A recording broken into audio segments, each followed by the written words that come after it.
আসসালামু আলাইকুম। ভর্তা বানাতে বানাতে কাহিল হইয়া যাওয়ার লাগে। আর যদি মনে করেন একটু খাওয়া যায় তাহলে তো কোনো কথাই না, জিভে জল চলে আসবে। কিন্তু বেশি ভর্তা নিয়ে আসি নাই, আজকে অল্প কিছু ভর্তা বানিয়েছি।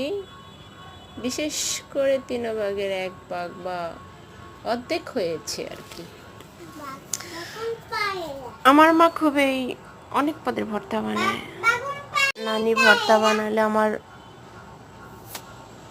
খুবই পছন্দ হয়।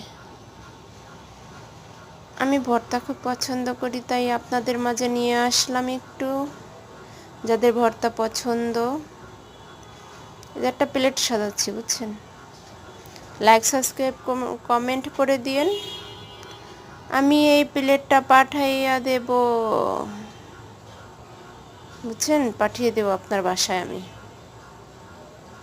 একটা লাইক, একটা একটা একটা একটা সাবস্ক্রাইব